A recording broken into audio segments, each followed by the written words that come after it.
역사 속에서 말 한마디가 칼 한 자루보다 강하다는 것을 가장 극적으로 증명한 인물을 꼽으라면 이 사람이 반드시 포함됩니다. 인상여는 처음에 황관의 집에서 일하는 하급 문객이었습니다.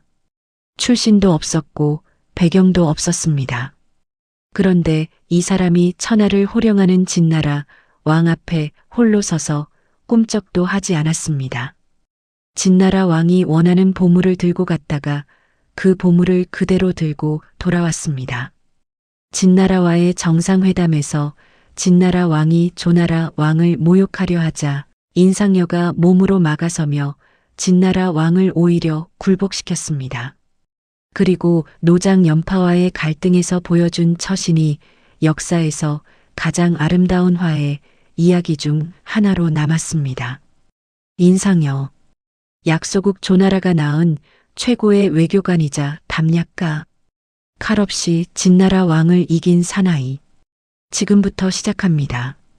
인상여의 출신이 그의 일생을 더욱 극적으로 만드는 배경입니다.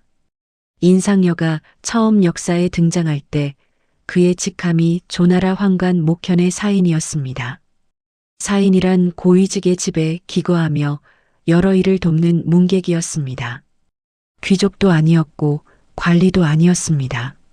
실력은 있었지만 그것을 발휘할 기회조차 없는 낮은 신분이었습니다.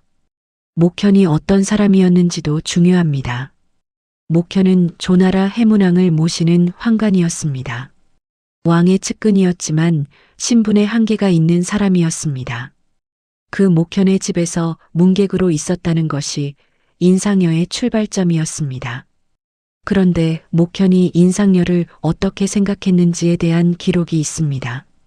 목현이 나중에 조나라 왕에게 인상여를 추천하면서 했던 말이 기록에 남아 있습니다.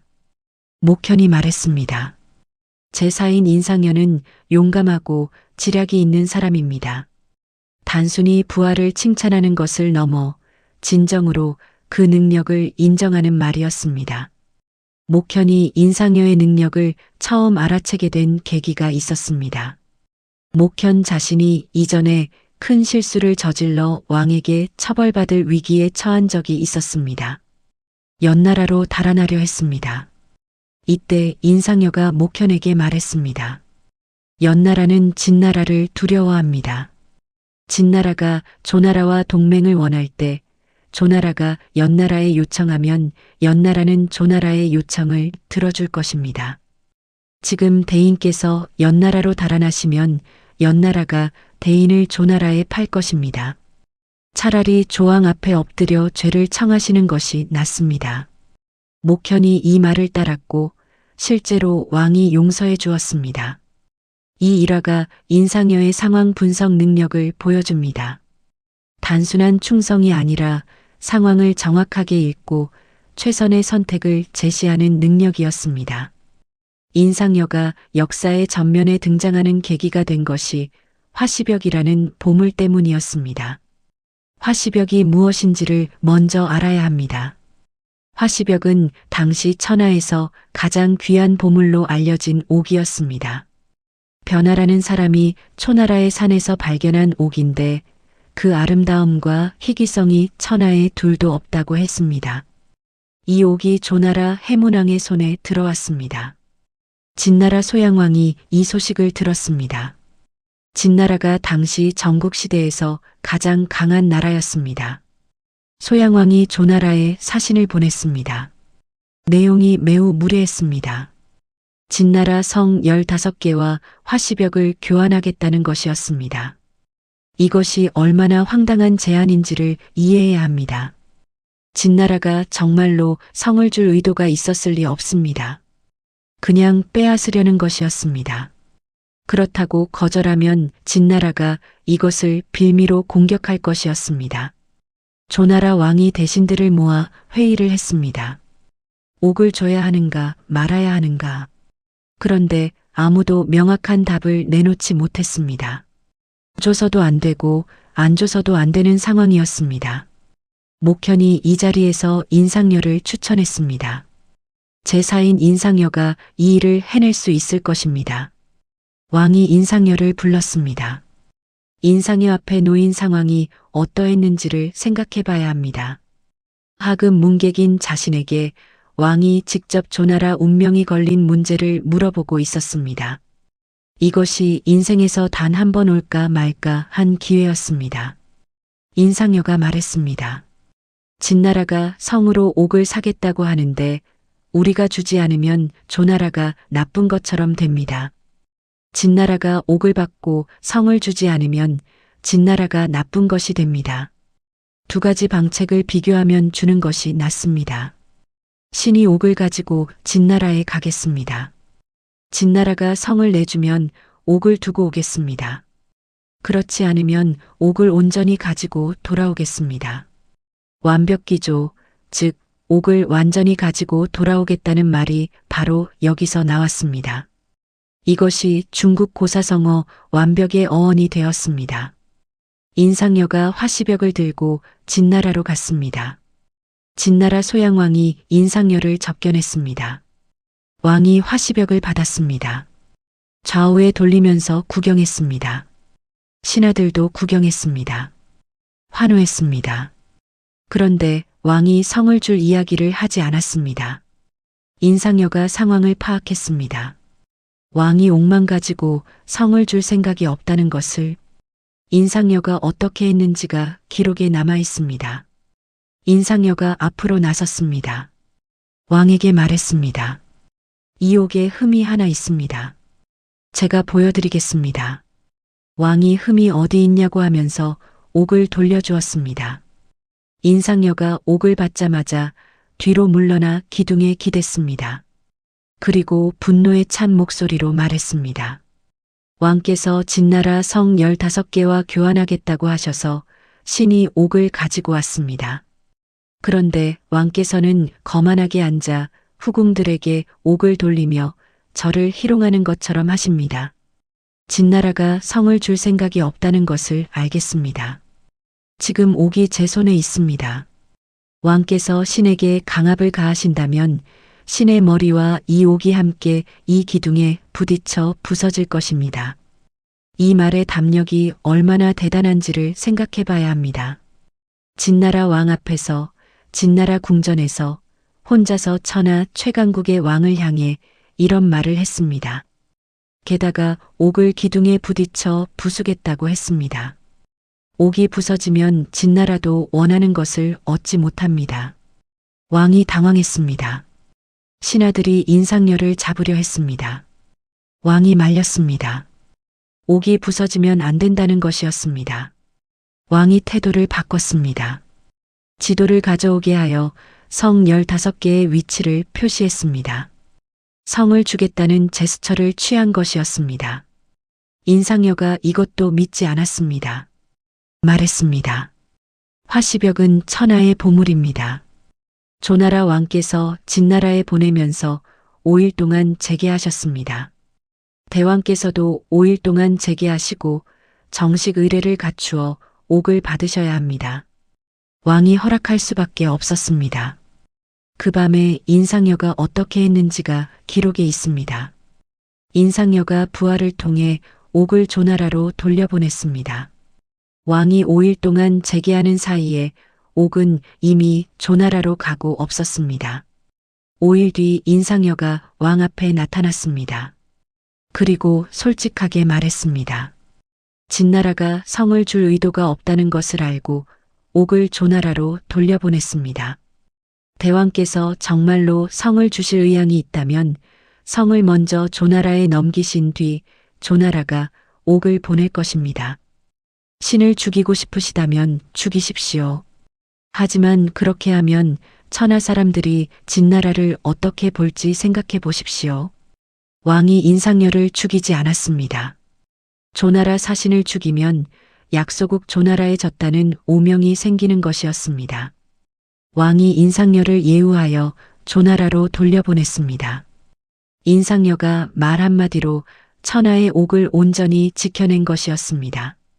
인상여의 두 번째 위기가 민지에서의 진조 회담이었습니다. 진나라가 조나라에 제안했습니다. 민지라는 곳에서 두 나라 왕이 직접 만나 우호를 다지자는 것이었습니다. 조나라가 고민했습니다. 가면 진나라가 무슨 짓을 할지 모릅니다. 안 가면 진나라가 이것을 빌미로 공격할 것입니다. 결국 조나라 해문왕이 참석하기로 했습니다. 그리고 인상여를 대동했습니다. 민지 회담이 시작되었습니다. 두 나라 왕이 술을 마시며 이야기를 나눴습니다. 어느 순간 진나라 소양왕이 말했습니다. 조나라 왕께서 음악을 잘한다는 이야기를 들었습니다.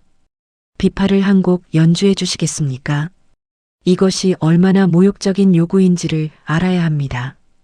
회담 자리에서 상대방 왕에게 악기를 연주하게 한다는 것은 그 왕을 악사 취급하는 것이었습니다. 왕을 신하처럼 다루는 것이었습니다. 조나라 왕이 어쩔 수 없이 비파를 연주했습니다. 진나라 신하가 이것을 기록에 남겼습니다. 진왕과의 연회에서 조왕이 비파를 탔다. 이것이 역사의 기록으로 남으면 영원히 조나라가 진나라 앞에 굴복한 증거가 되는 것이었습니다. 인상여가 앞으로 나섰습니다. 진나라 왕 앞에 꿇어앉았습니다. 말했습니다. 조나라 왕께서 진왕께서 진나라 음악을 잘하신다는 이야기를 들었다고 하셨습니다. 불을 한 곡 연주해 주십시오. 불은 타악기였습니다. 악사들이 치는 것이었습니다. 진나라 왕이 분노했습니다. 거부했습니다. 인상여가 한 발짝 더 나섰습니다. 왕과의 거리가 5걸음도 안 되었습니다. 그리고 말했습니다. 신은 지금 대왕과 5걸음 안에 있습니다. 신의 목의 피가 대왕에게 튀게 할 수 있습니다. 이것은 명백한 협박이었습니다. 신하가 왕에게 목의 피를 튀기겠다고 협박하는 것은 보통 일이 아니었습니다. 왕의 호위들이 칼을 빼들었습니다. 인상여가 눈을 부릅뜨고 큰 소리로 외쳤습니다. 호위들이 뒤로 물러섰다는 기록이 있습니다. 인상여의 기세에 압도된 것이었습니다. 진나라 소양왕이 어색한 분위기를 풀기 위해 결국 불을 한번 쳤습니다. 인상여가 즉시 진나라 신하들에게 말했습니다. 조나라를 위해 기록하라. 진왕이 조나라 왕을 위해 불을 쳤다고. 이것이 얼마나 통쾌한 역전인지를 생각해 봐야 합니다. 조나라 왕이 비파를 연주한 것이 기록되었지만 진나라 왕도 조나라를 위해 타악기를 친 것이 기록된 것이었습니다. 민지 회담이 끝나고 진나라가 조나라를 크게 욕보이지 못했습니다. 이것이 인상여의 두 번째 위협이었습니다. 인상여가 돌아왔습니다. 조나라 해문왕이 인상여를 상경으로 임명했습니다. 상경은 조나라에서 가장 높은 관직이었습니다. 연파보다 높은 자리였습니다. 연파가 분노했습니다. 연파는 조나라의 노장이었습니다. 평생 전쟁터에서 피를 흘리며 나라를 지켜온 장수였습니다. 인상여는 말 몇 마디 한 것으로 자신보다 높은 자리를 얻었습니다. 연파가 공개적으로 말했습니다. 인상여는 말솜씨만 있는 자다. 나는 전쟁터에서 공을 세웠는데 인상여가 나보다 높다. 내가 인상여를 만나면 반드시 망신을 주겠다. 이 말이 인상여에게 전해졌습니다. 인상여가 어떻게 반응했는지가 기록에 남아 있습니다. 인상여가 연파를 피했습니다. 조정에서 연파와 함께 있어야 할 자리에 병을 핑계로 나가지 않았습니다. 길에서 연파의 수레가 오면 인상여의 수레가 피해 돌아갔습니다. 인상여의 부하들이 이 상황을 보고 화가 났습니다. 부하들이 인상여에게 말했습니다. 저희가 고향을 떠나 대인을 모시는 것은 대인의 고귀한 행동 때문입니다. 그런데 대인께서는 두려움 때문에 연파를 피하십니다. 일개 평민도 그렇게 하기 부끄러울 일입니다. 저희를 돌려보내 주십시오. 인상여가 부하들을 붙잡고 물었습니다. 연파 장군과 진나라 왕 중 누가 더 두렵소? 부하들이 답했습니다. 연파 장군이 진나라 왕보다야 덜하겠지요. 인상여가 말했습니다. 진나라 왕의 위험이 있어도 신이 조정해서 그를 꾸짖고 그 신하들을 욕보였소. 신이 아무리 둔하다 해도 연파 장군을 두려워하겠소? 내가 생각하건대 강한 진나라가 감히 조나라를 침략하지 못하는 것은 오직 나와 연파 장군이 있기 때문이요. 두 마리 호랑이가 싸우면 하나는 반드시 죽소. 내가 연파 장군을 피하는 것은 진나라를 먼저 생각하고 개인적인 원한을 뒤로 하기 때문이요.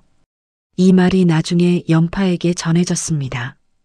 이 말을 들은 연파가 어떻게 했는지가 역사에서 가장 감동적인 장면 중 하나입니다. 연파가 깊이 부끄러워했습니다. 자신이 개인적인 자존심 때문에 나라의 안위를 흔들 뻔했다는 것을 깨달은 것이었습니다. 연파가 윗옷을 벗었습니다. 가시나무 가지를 등에 지었습니다. 그리고 인상여의 집으로 찾아갔습니다. 이것이 부영청죄입니다. 가시를 등에 지고 처벌을 청한다는 뜻이었습니다. 극도의 자기 낮춤의 표시였습니다. 연파가 인상여 앞에 무릎을 꿇었습니다. 말했습니다. 비천한 이 사람이 장군의 넓은 마음을 몰랐습니다. 인상여가 연파를 부축하여 일으켰습니다. 두 사람이 서로를 받아들였습니다. 이 장면이 역사에서 얼마나 의미가 있는지를 생각해 봐야 합니다. 군사적 영웅인 연파와 외교적 영웅인 인상여가 처음에 갈등했지만 결국 서로의 가치를 인정하고 화해했습니다. 그것도 연파가 먼저 자신을 낮추고 찾아온 것이었습니다. 두 사람이 이 화해 이후 어떤 관계가 되었는지에 대해 문경지교라는 말이 생겼습니다. 목을 베어도 되는 사이의 친구, 즉 목숨을 바칠 수 있는 깊은 우정이라는 뜻이었습니다. 이 문경지교가 오늘날에도 깊은 우정을 나타내는 사자성어로 쓰이고 있습니다. 인상여가 단순히 위기 대처에만 뛰어난 것이 아니었습니다. 평소에도 뛰어난 전략적 판단을 보여주는 기록들이 있습니다. 조나라 해문왕이 어느 날 진나라와 전쟁을 앞두고 고민하고 있었습니다. 인상여가 왕에게 직언했습니다. 또 조나라가 연나라와 관계에서 어떻게 처신해야 하는지에 대해 인상여가 명확한 의견을 제시했습니다. 연나라가 조나라와의 평화를 원하는 이유가 무엇인지, 진나라가 개입될 경우 어떻게 대응해야 하는지를 분석했습니다. 인상여의 이런 판단력이 단순한 용기에서 나온 것이 아니라 깊은 상황 분석에서 나왔다는 것이 드러납니다. 진나라 왕 앞에서 담대하게 행동할 수 있었던 것도 상황을 정확하게 파악하고 가장 유리한 시나리오를 계산한 뒤였습니다. 인상여가 진나라 왕 앞에서 옥을 기둥에 부수겠다고 했을 때 진나라 왕이 옥보다 인상여의 목숨을 더 중요하게 여기지 않을 것이라는 것을 미리 계산했습니다. 진나라 왕이 외국 사신을 함부로 죽이면 오히려 진나라가 외교적으로 손해라는 것을 알았습니다. 민지 회담에서도 마찬가지였습니다. 자신이 죽을 각오로 나섰지만 동시에 진나라 왕이 자신을 죽이지 못할 것이라는 계산이 있었습니다. 외국 사신을 회담 자리에서 죽이면 천하에 진나라가 야만적이라는 인상을 주는 것이었습니다. 이 전략적 사고가 인상여의 담력을 단순한 용기가 아니라 계산된 용기로 만드는 것이었습니다. 인상여에 대한 기록이 완벽하게 긍정적인 것만은 아닙니다. 인상여의 한계와 말년에 대한 이야기들도 있습니다. 인상여가 아팠다는 기록이 있습니다. 말년에 건강이 좋지 않았습니다. 이것이 인상여가 중요한 순간에 제대로 활동하지 못한 이유 중 하나였습니다. 조나라의 긴 전투 이야기 중 가장 유명한 장평대전을 앞두고 인상여가 아팠습니다. 장평대전은 백기가 조나라 군대 40만을 생매장한 그 전쟁이었습니다. 이 전쟁에서 조나라가 연파를 교체하고 조가를 기용했습니다. 인상여가 이 결정에 반대했다는 기록이 있습니다. 인상여가 말했습니다. 왕께서 이름만으로 조가를 쓰시는 것은 마치 검은고의 줄을 악교로 붙여놓고 연주하는 것과 같습니다. 조갈은 그 아버지의 병서를 읽었지만 임기응변을 모릅니다. 하지만 왕이 듣지 않았습니다. 결과는 역사가 알고 있습니다. 인상여의 말이 옳았지만 막지 못했습니다. 이것이 인상여의 한계이기도 하고 동시에 아무리 뛰어난 인물도 왕의 결정을 막을 수는 없다는 현실이기도 했습니다. 인상여가 언제 죽었는지에 대한 기록이 명확하지 않습니다. 장평대전이 일어난 기원전 260년 무렵에 이미 병이 깊었다는 것만 알 수 있습니다. 인상여에 대한 평가가 역사적으로 매우 일관되게 긍정적입니다. 첫째로 인상여가 약소국이 강대국에 맞서는 방법을 가장 탁월하게 보여준 인물이라는 평가가 있습니다. 진나라와 조나라의 국력 차이가 엄청났습니다. 그런데 인상여가 말 한마디와 담력으로 진나라를 물러나게 했습니다. 이것이 외교의 가장 극적인 승리 사례 중 하나로 역사에 남았습니다. 둘째로 인상여의 대범함이 평가받습니다. 자신의 안위보다 나라를 먼저 생각했습니다. 연파를 피한 것이 두려움 때문이 아니라 나라의 안위를 위한 것이었다는 것이 이것을 증명합니다. 개인적인 자존심보다 국가적 이익을 먼저 생각하는 사람이었습니다. 셋째로 연파와의 화해에서 보여준 인격이 평가받습니다. 자신이 옳다는 것을 알면서도 갈등을 키우지 않았습니다. 상대방이 깨달을 때까지 기다렸고 상대방이 찾아왔을 때 따뜻하게 받아들였습니다. 사마천이 사기에서 인상여에 대해 어떻게 썼는지가 중요합니다. 사마천이 인상여와 연파를 묶어 열전을 썼습니다. 두 사람이 서로 달랐지만 함께 조나라를 지켰다는 것이었습니다. 사마천이 이 두 사람의 화해 이야기를 특별히 감동적으로 서술했습니다. 비판적인 시각도 일부 있습니다. 인상여의 성공이 진나라 왕의 합리적인 판단 때문이었다는 것이었습니다.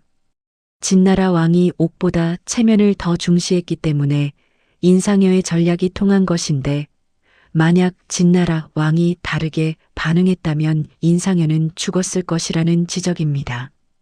이 시각에서 보면 인상여의 성공에 운의 요소도 있었다는 것입니다. 인상여의 개인적인 면에 대한 기록이 많지 않습니다. 하지만 있는 기록들을 통해 인상여가 어떤 사람이었는지를 짐작할 수 있습니다. 인상여가 겸손했습니다. 출신이 낮았음에도 불구하고 높은 지위를 얻은 뒤 교만해지지 않았다는 기록이 있습니다. 부하들에게도 격의 없이 대했다는 이야기가 있습니다. 인상여가 부하들의 의견을 듣는 것을 중요하게 여겼습니다. 연파를 피하는 것에 대해 부하들이 불만을 표했을 때 인상여가 그들을 꾸짖지 않았습니다. 오히려 자신의 생각을 설명하고 이해를 구했습니다. 이것이 인상여의 리더십 스타일이었습니다. 인상여가 건강이 좋지 않았다는 것이 말년 기록에서 드러납니다. 민지 회담에서 보여준 담력이 몸이 건강할 때의 인상여였다면 말년의 인상여는 병과 싸우면서도 조나라를 걱정하는 모습이었습니다. 인상여의 부인에 대한 기록은 거의 없습니다. 자녀에 대한 기록도 마찬가지입니다. 인상여가 사적인 기록을 많이 남기지 않은 사람이었습니다.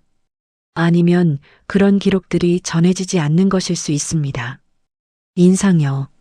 황간의 집 문객으로 시작하여 화시벽 하나를 들고 진나라에 홀로 가서 옥을 완전히 지켜냈으며 민지 회담에서 진나라 왕에게 타악기를 치게 만들었고 연파의 질시에 나라를 앞세워 피했으며 결국 두 사람이 문경지교를 맺었습니다. 그를 어떻게 불러야 할까요? 약소국의 외교 영웅? 화시벽 사건이 그것을 말합니다. 말이 칼보다 강하다는 것을 증명한 사람? 진나라 왕 앞에서의 담력이 그것을 말합니다. 나라를 위해 자존심을 내려놓은 대인? 연파를 피한 이유가 그것을 말합니다. 역사상 가장 아름다운 화해의 주인공, 문경지교가 그것을 말합니다. 인상여 이야기에서 가장 인상 깊은 것이 있습니다. 그는 진나라 왕 앞에서는 눈 하나 깜짝하지 않았습니다. 그런데 연파 앞에서는 수레를 돌려 피했습니다. 두 행동이 모두 같은 이유에서 나온 것이었습니다. 나라를 생각했기 때문이었습니다. 진나라 왕 앞에서는 나라를 위해 용기가 필요했고, 연파 앞에서는 나라를 위해 겸손이 필요했습니다. 이것이 인상여가 단순한 용감한 사람이 아니라는 것을 보여줍니다. 언제 용기를 쓰고 언제 겸손을 쓰는지를 아는 사람이었습니다. 이 지혜가 인상여를 역사에 남는 인물로 만들었습니다. 여러분은 인상여를 어떻게 보십니까? 인상여의 담력이 순수한 용기에서 나온 것일까요? 아니면 치밀한 계산에서 나온 것일까요? 그리고 연파가 먼저 찾아와 사죄한 것처럼 자존심을 먼저 내려놓는 것이 진정한 용기일까요? 댓글로 여러분의 생각을 남겨주십시오. 구독과 좋아요 부탁드리고요. 궁금한 고대사 인물 있으면 댓글로 편하게 남겨주세요.